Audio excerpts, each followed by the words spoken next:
hari amakuru yagiye asohoka cyane ku mukinnyi Majaliwa wasinye amasezerano n'imyaka 2 muri Rayon Sports akaba atarigeze bakinira imikino igeze ku 10. Majaliwa akaba bivuga ko n'ubundi yongeye akorogana. Hari icyo mwamwara kibajeho bwana Rugaju? Twarakibajije yaratubwiye ati nibyo mu mezi 7 ashize Majaliwa yagize ibibazo byinshi bikomeye muri Rayon Sports. Ikintu cya mbere yakoze nicyo kutubwira ko arwaye, twaravuje bishoboka ariko abaganga babura indwara.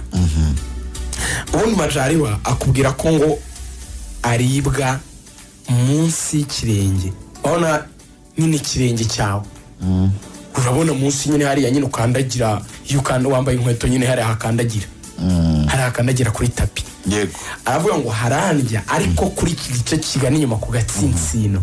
Avuga ko ngo aribwamo imbere, ngo aba yumva harimo nyine ituntu tumeze nk'utubuye. Yego. Yakandagiye ngo yumva asa n'umuntu ukandagiye nko mu tubuye cyangwa nko mu dusumari. Wana nk'ukandagiye akantu kakagushinga mu kirenge. Ko kundi wumva uribwa cyane. Babanje gutekereza ko yabaragize ikibazo cy'agatsinsino kuzamura tando.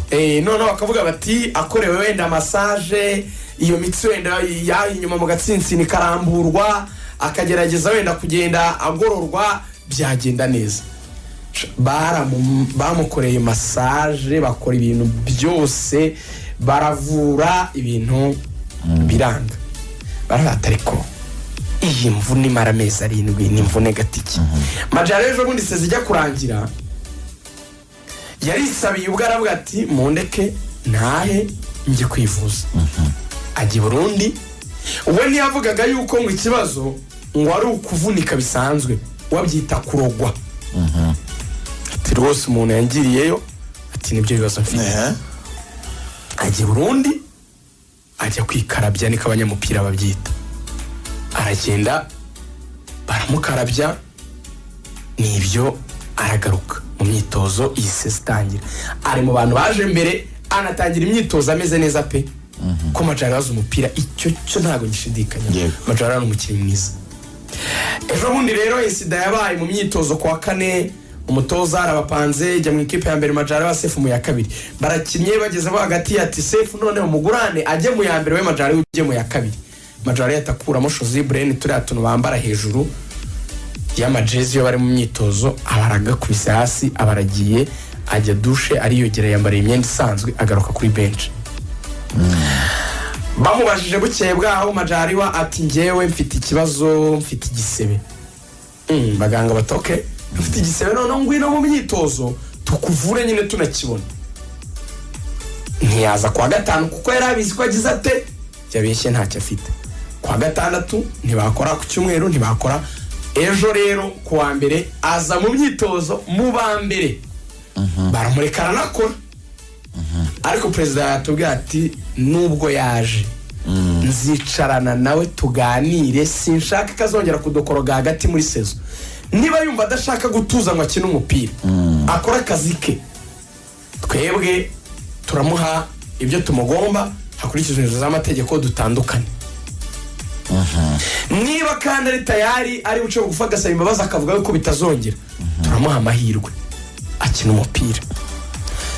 Gusa Majaliwa ngo si niyo kesi gusa, kuko Majaliwa ni umuntu wagiye ukorogana no mu myitozo, babana kuri groupe ya WhatsApp bakandika ngo uyu munsi turakora imyitozo yenda twambaye imyenda y'umweru. Majaliwa akazana nk'imyenda y'ubururu kandi yabisomye muri groupe kandi yabibonye. Nyine ukabona tuntu two kwiyenza, tuntu nyine two kugorana ukuntu. Rero iravuga iti lisansi y'umunyamahanga turayikeneye, tuzaba twemerewe byibura abakinnyi 12 gusa. 8 bajya mu kibuga, ati ntabwo waba duteza ibibazo ngo tubyihanganire. Ariyo mpamvu bategerejwe inama zajyana na president, tukumva niba zaca bugufa gasaba imbabazi, bashaka kumureka akaguma muri reyo. Ariko ngo ntibidakunda akananirana, niyo mpamvu rero yamaze kuvugisha Azam ku musore witwa James Akominko. Akominko nicyo twari tugeze ejo bavuga ko cyari ikibazo n'amafaranga ahembwa $3,000 by'amadolari Rayon Sport ivuga itakwafodinga cyo bakivuga iki. Perezida yatubwiye ngo Akominko ibye bizagenwa n'ibya Majaliwa. N'umuntu Akominko azazana na azamije gukina Rayon Sport Day. Yavuze ati dutegereje kureba uko Majaliwa yitwara nyine muri iyi minsi, nibyo tuzaganira.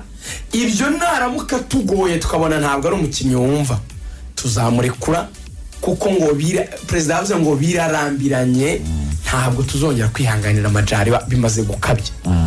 Aravuga ati natunanira twasaba Zamika dutiza cyane ko ifite abakinnyi batatu ku mwanya umwe, bakadutiza umukinnyi witwa James Akominko Munyagana ufite imyaka 29.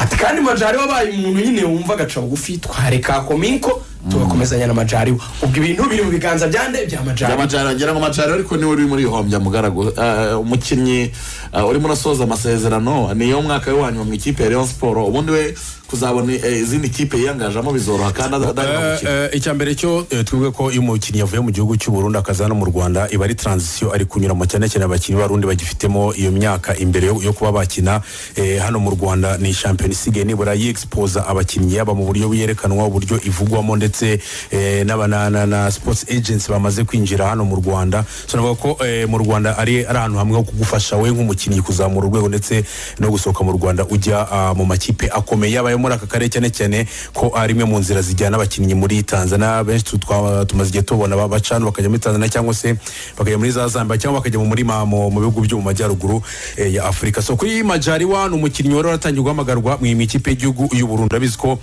abakinnyi b'abarundi bakina hano, kuko niba ubona Nabamuderi Akibar bo muri Gasogi basege bava muri Gasogi bakata bamagarwa mu ikipe y'igihugu y'u Burundi. So nuvuga ngo ini championa ifasha umukinnyi one kuba wabona kora mu ikipe y'igihugu kandi ukagenda ukanabanzamo, cyangwa se ukaba warwaye yanakubera n'inzira yo kujya hanze. Kuri Majaliwa rero niba ikipe nka Rayon Sport ni ikipe ikurikiranwa, ni ikipe abantu benshi bashaka kumenya amakuru y'umupira w'amaguru mu Rwanda bashakira muri ikipe ya Rayon Sport, muri ikipe ya Peru, ko ari mu makipe navuga ko representa nk'igihugu cy'u Rwanda. Iyo rero ufite muri background ya cyangwa se ku izina ryawe hariho icyo kintu cy'uko ukunda gukorogana, nuva discipline yawe igoranye, kuba management yawe muri equipe ikunda kugorana, nuvuga ngo bikwicira izina ku buryo uko navugaga ukuntu ko kongera uri mwaka wa nyuma amasezerano nturibuze kuyongera ikipe wayigoye, kandi nabwo ya kipe mushobora kugorana gutyo ukabaho gutyo umwaka ukaranyera, ariko kubona indi kipe bikaba byaza kugorana. So kuri Majaliwa ni igihe cyo kugira ngo yitekerezeho nk'umukinnyi wo kuvuga ngo ni umwaka. Ubundi abakinnyi tubizi ko umwaka wa nyuma buri gihe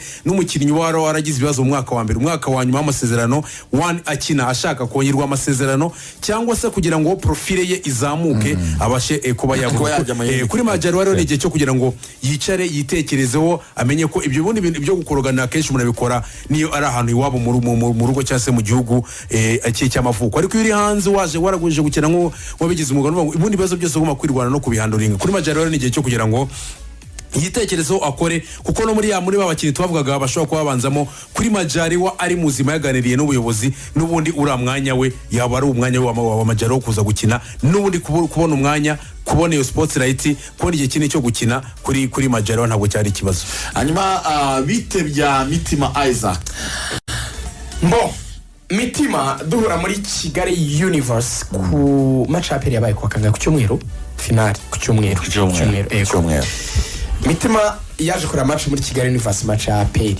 Birumvikana nk'umunyamakuru ubonye umukinnyi uhita profita ukagira ibintu mugaze.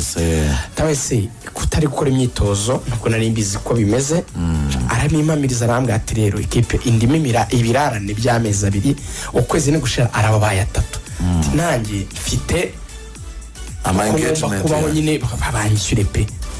Majaliwa aravuga ati nako Mitima Isaac aravuga ati ngenda cyafite amasezerano y'umwaka ya Rayon, nibace muri ibyo bangomba nzaza mu myitozo byose ni ikipe yanjye. So uyu mwaka rero yabo afite agency cyangwa se abamuhagarara mushakira ikipe, bamubwiye ko ngo hari ikipe ishaka guhita imutwara muri Libya. Ikipe ishobora kuhita arohereza ubusabe muri Rayon, ariko bamaze kugeza kuri agency ya Mitima. Mitima arabizi ko yabintangaje ku cyumweru nabibaje perezida ambwira ko atabizi atariko ndategereje turaza kureba ko enda bikorwa muri iyi minsi ya vuba kuko akenshi burya mbere yo gushaka umukinnyi uje muri equipe ubanza kwiransanya cyangwa se gushaka amakuru kuri ajawe amasezerano ameze ate ahembwa ibingana bite twebwe kumugura twamugura ngahe wenda mugereranyije twamuhemba ngahe byose iyo maze kugira ibyo kumvikana personal terms n'umukinnyi mwemeranyije nibwo mushobora kubwira Reyo rero mukabwira ati Reyo umukinnyi wanyu twaramukunze twabahaye amafaranga mukamutwara none akaba kunegosia rero Reyo ni ntabona ariko we iyo offre arayifite icyumvikana rero yego perezida yavuze ati ni umukinnyi wacu igihe nikigera tuzafata amafaranga tuyamuhe twayabonye aza myitozo ati cyo si ikibazo ariko byanteye kubaza perezida wa Reyo rero ku ruhande ndamwa ni perezida hari ibintu byinshi bikomeje kugorana kurangiza gahunda ya Keve kurangiza gahunda ya Mitima kugura umwataka eskipe koko ntikennye perezida wa Reyo sinarenze ko burya akunda n'ibiganiro byacu yarakumvise arambwira ati ndakumva ubivuga ati nkunda rwose na critique ukora hari n'ubutumwa yampaye nza kuguha ku ruhande bwihariye atariko ni umuntu umira kuri radiyo nzabyibwirira abareyo nukubwira nabi abicikeho asigeho ati nibyo turakennye ubwe Jean Fidel ko sinabeshyera umuntu retired captain sinshaka kubeshyera umuntu nuba ari kumva radio nubona ngaba yaba ari kuyumva cyangwa nabandi mwana gakata mukakamo ko abantu barabikunda cyane gukata utuntu twavuze tukakohereza kugira ngo baconganishe kabemereye mugakate mukamwe sinjya mvuga ibintu ntasubiramo yavuze ati Reyo turakennye ate saba bihakana bo babona dukize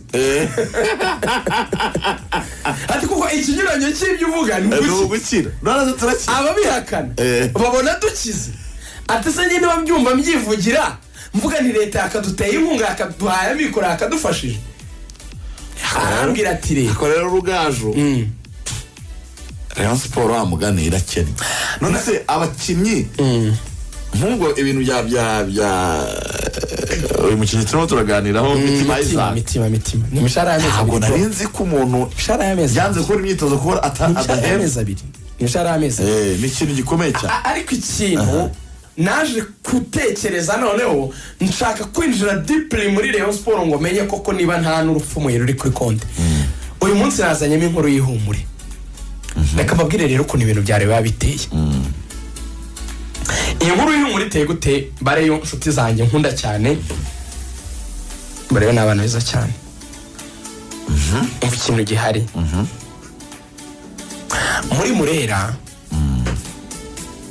perezida wa Reyo ikintu gikomeye yitaho kwizigira ni ikintu cyitwa kumanajinga duke duhari yego dore ukuntu abigenza Reyo igomba kuzakira Azam ikayitunga muri hoteli ntabwo izayishyura amatike y'indege twabigarutse Azam izitegera kuza no gusubirayo ariko Reyo izayishyura muri hoteli inayigaburire inaye transport iri lokale yego hanyuma Reyo ni ikipe bizi neza ko iba igomba kwishyura ibijyanye n'amatransport bakora miliyoni 90,000 bakodeshamo kwasiteri buri munsi itwara abakinnyi ku myitozo utuntu tw'amazi n'ibindi turiya tuntu twa minsi yose yego Rayon Sport kandi irabizi ko ikeneye rutahizamu iri gukusanya amafaranga ngo iyuzuze igura umwataka uwo nawe niwe turi buganire mu kanya umva rero ukuntu abibara perezida arakubwira ngo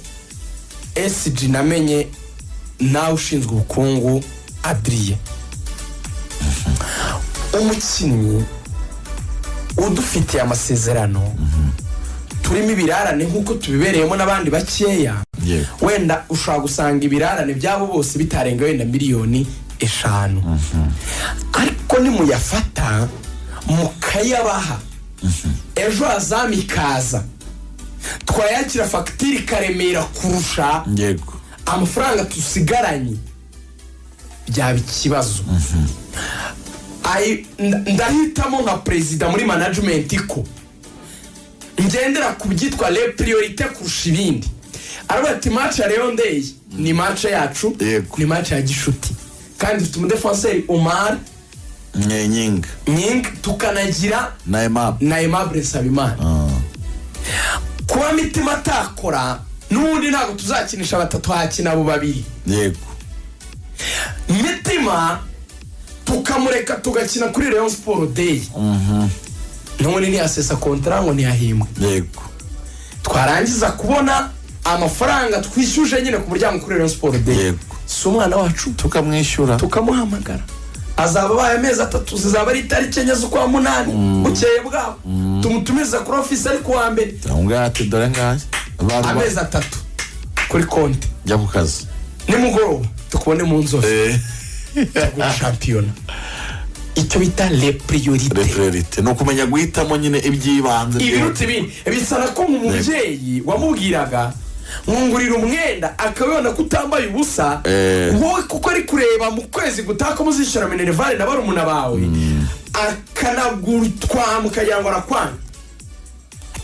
Myenda iki tuvuge imyenda barikaye ati wowe wambaye ubusa tuna myenda ufite tugenda wambara ibyo ufite, suko atagukunze si nuko atazi ko wenda nari nayikeneye. Yego. Ukanagenda wenda ukanarira akakwihorera akabanza akishyura minervale kuko ari ikenewe cyane. Nyuma y'ukwezi yabona andi mafaranga avuga ati ibibazo byagiye ku bandi bya minervale akakugurira ya myenda. Le priorite reyo rero nukwibaho buri gihe cyose, ntabwo ifite konti nagiye rero igira amafaranga ahagije acyo muri bazi ifite. Ihorana ibibazo byinshi biruta amafaranga ifite, igahitamo ibyibanza byihutirwa kurusha ibindi. Ibyo rero suko ko itaziyahemba Mitima izamuhemba, ariko akakanya uyibwiye ngo mu mafaranga mufite mwahemba Mitima mugakemura n'ibindi bibazo yavuga ngo oya dufite amafaranga yo gukemura ibindi bibazo, ibya Mitima bizaza nyuma. Icyo mwataka rero yavuze ngo turifuza kuzana rutahizamu mbere yuko dukina Rayon Sport Day, azanitoza kugira ngo anakine kuri Rayon Sport Day. Utariki 23 Rayon Day ni minsi ngahe rwose n'abari ibyumweru bibiri, ni minsi mike. Byatumye mbona ko reyo rero bishoboka ko muri iki cyumweru ishobora kuzazana rutahizamu nkurikije ibyo 12 minsi 12 biri like ko iki cyumweru wenda niyo bya muri weekend mu mpera zayo cyangwa se mu minsi ya mbere nk'ibiri 3 ya kiriya cyumweru ko rutahizamu yaba yaje. Yavuze ati turabafite kandi bakomeye, turi kuvugana tuzagura umwata kukomeye. Yabinyemereye tuzagura umwata kukomeye, ni umwanya dukeneye tuzamugura. Bite byamuhire Kevin yavuze Kevin nawe none reka maraburi ibisimbi babwiye ngo mureke gutanga amafaranga ku kanyenyeri mugakande akanyenyeri kare, ariko ngabo niba twumva cyangwa n'undi muriyo nakatubwira 772 kakandi bari gutangira amafaranga ya Kevin akanyenyeri 772 abareyo mugakandira ikipe yanyu, mugakandira ikipe yanyu. Akanyenyeri 772 se ko bana gacuruje amatike buriya bazamenya kubitandukanya gute. None se nese ntibaba bafite interest ukuntu zagiye ziza. No urumva ngo ugiye kugura uburyo uproceedinga nuvuga ngo harimo umubare itandukanye kuri Kevin no kuri match harimo kandi kakinyo okay ubwo ni ibyo rero.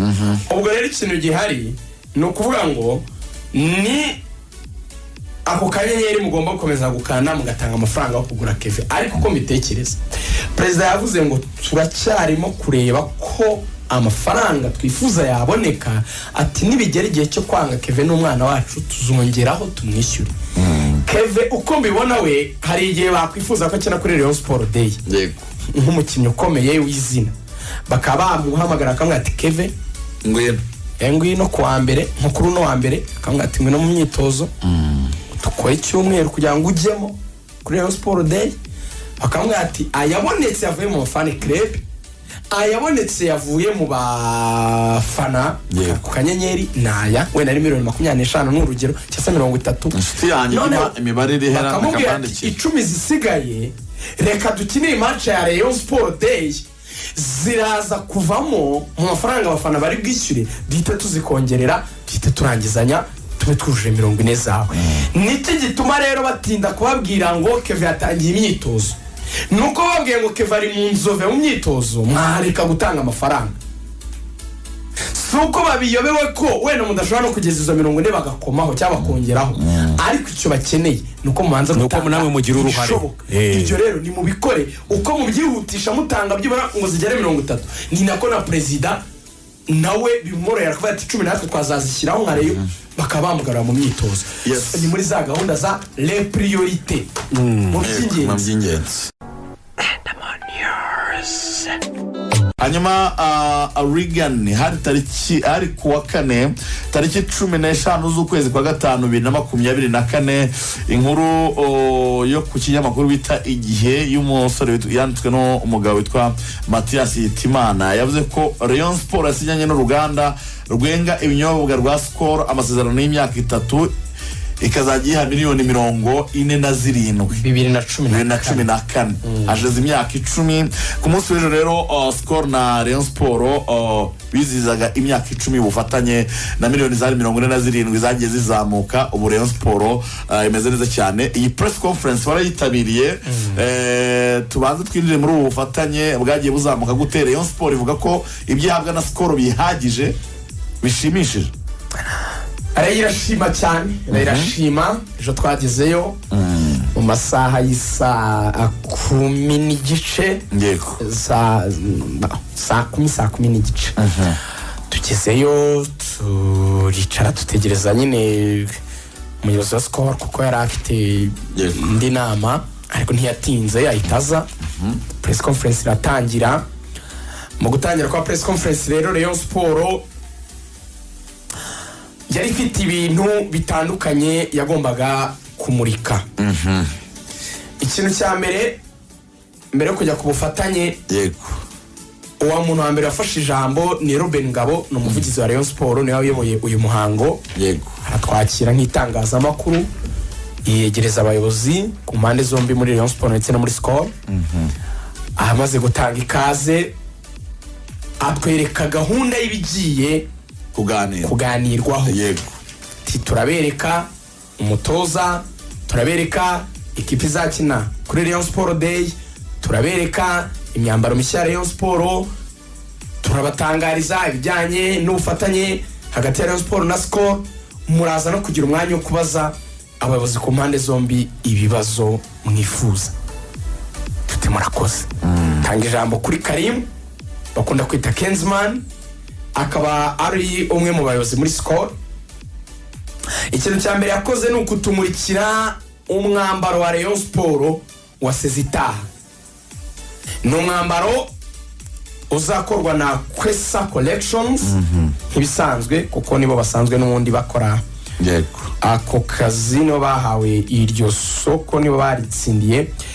Harimo umwambaro w'ubururu nk'ibisanzwe uriyo ikirango cya Rayon Sport ndetse unanditseho Skol Lager. Byumvikane ko Skol yafashe ikinyobwa kimwe mu byifite nicyo bashaka ko Rayon Sport yagana Skol Lager. Yego. Hanyuma bahita bawudesigninga mu buryo ngo bw'imisozi yo mu Rwanda. Usko dufite igihugu cy'imisozi miremire, imisozi igihumbi kandi miremire. Ubu buryo rero umwambaro nyine ubona tumeze nk'imigongo, burya ngo si imigongo ni imisozi. Hanyuma umwambaro wa kabiri ni umwambaro w'umweru urimo akabara k'ubururu, uri ibirango bya Yego byananditseho nyine na Skol Lager. Ukaba uwo uriho amahembe, hari amahembe aya ngo ni amahembe y'inyambo z'Inyanza kwivu. Burya unanditseho umwaka 1968. Uwo ni umwaka Rayon Sport yashinzwemo hariya Inyanza, n'ubundi hariya ku Mugonzi rwose hariya Inyanza kuri Kristero niyo yashingiwe. Hanyuma hakaba n'undi mwambaro wa gatatu wa pink, nawo ni umwambaro urimo akabara k'ubururu. Azama n'abantu bavuga ngo iyi pink bazayambika abakobwa. Ariko no mwambaro wa gatatu. Yego. No wa gatatu nawo uri muri iyo design y'imisozi. Muri rusange rero Rayon Sport imaze kutumurikira umwambaro nk'uko byatangajwe mu rubuga rw'imikino n'ahandi hose abantu numva bari babimenye, byamenyekanye muri weekend. Badutangarije umutoza nta cyahindutse na Robertinho yari umutoza abantu bari bamaze kumumenya kubera ko abanyamakuru benshi bagiye babyandika muri weekend twagiye tunabigarukaho cyane mu biganiro byatambutse ariko abantu baravuga ngo azaza bigijwe n'umunyamaruke ariko umunyamaruke nta muntu umuzi abantu bagomba kumenya umutoza mukuru noneho umwungirije rero nta nubwo ari umunyamaroke n'umunyatunizi perezida twabarare tutese nimwe mwamuhisemo umutoza wungirije cyangwa niwe wamwihitiyemo aravuga ati yadusabye ko twamwemerera ko yizanira umutoza wungirije ko ngo basanzwe bakorana ntabwo twagombaga kwimwangira rero we Robertinho aragera mu Rwanda uyu munsi mu rukerera mu gihe umutoza wungirije azahagera kuwa gatatu ku mugoroba w'ejo bivuga yuko imyitozo rwose Robertinho we ejo yanayikoresha ejo yakoresha imyitozo aho umutoza wungirije birumvikana ko nawe kuwa kane mwamubona mu myitozo tuvuye kuri abo bagabo banatubwiye ko batazagira icyitwa noneho Rayon Sport Day gusa ahubwo bagiye gukora icyitwa Rayon Sport Week cyangwa se icyumweru cya Rayon Sport kizaba kirimo ibikorwa bitandukanye bimwe muri ibyo ngibyo hakazaba harimo gufasha nk'uko Rayon Sport isanzwe ibikora abantu babaye gusura abantu mu bitaro Rayon Sport kandi yagiye itangaza ibindi bikorwa birimo kuba izafata igihe cyo kugenda nyine imurika iyo myambaro ku mashop ku buryo mwayibona. Hari n'abantu bibazaga bati se Rayon Sport izabona uburyo bwo kugeza imyenda mu ntara, barabitwemereye baravuga bati cyane imyenda izagera mu maduka atandukanye, zizagera mu ntara mu buryo bworoshye cyane. Rayon Sport kandi yaragarutse no kuri gahunda y'ibijyanye n'ikipe bazakina. Bavuze ati tuzakina n'ikipe, tubanze iyi squad Rayon Sport staff ni Robertinho naye mutoza mukuru, azaba yungirijwe n'uwitwa Selami akaba ari umunyatuniziya. Hanyuma Ayabonga baramuzi wa munyafrika y'Epfo ni fitness coach Lebosa yego Lebosa Ayabonga. Hanyuma Mazimaka Andre akazaba ari umutoza w'abazamu. Abandi batoza b'ikipe ya Rayon Sport. Hamuritswe imyambaro, atangazwa umutoza, noneho ikipe bazakina Azam. Nta cyatunguranye ni Azam. Itangazamakuru rya Majeriti kuri Rayon Sport Day kuri 3/8 kuki mwahisemo kuzakina na Azam kandi yaratomboye APR muri Champions League. Yego habati rero nta hantu bihuriye pe. Jean-Fidèle yavuze ati nta hantu bihuriye, twashatse Azam nyuma yo kubona ni makipe twatekerezaga ko twakina. Abati twatekereje mbere na mbere na Jack Casablanca n'ikipe dufitanye ubufatanye ntibyakunda ko abakinnyi babo bari mu biruhuko. Aravuga ati nyuma twatekereje Mamelodi Sundowns yo muri Afrika y'Epfo, tugira ikibazo ko yamaze gutegura gahunda zayo pre-season yayo bazayikorera i Burayi. Twatekereje no ko ya makipe yitwa Simba na Yanga, basanga Simba amaze kwemeranya gukina na APR, Yanga ifite pre-season i Burayi.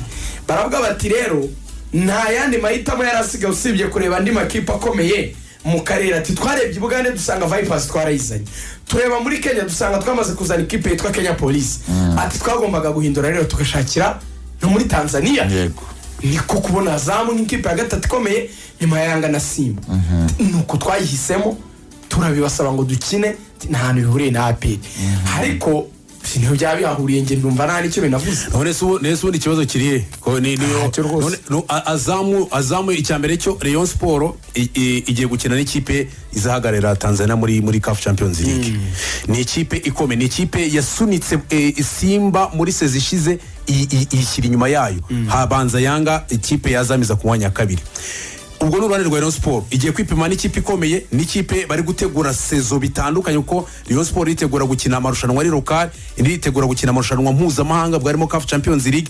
Hanyuma ikipe ya Azam nayo ni igihe cyo kugira ngo ese i Kigali bimeze biti ikirere cyaho mudu yayo imeze gute ni gute twe tuzitegura urugendo mu gihe tuzatujye gura ekora peruva ko rero Rayon Sport igiye guprofita ikipe ikomeye ikipe izagara Tanzania hama ikipe yazamu nayo iraza guprofita kumenya kubanza guhumurirwa niyo mumuro y'i Kigali mbere uko bazaza gukina n'ikipe ya APR umva rero ibintu Azamu iri gutegura nubwo ndibukomeze muri Murera mukanya Azamu ngo yavuze iti ikintu cya mbere cyo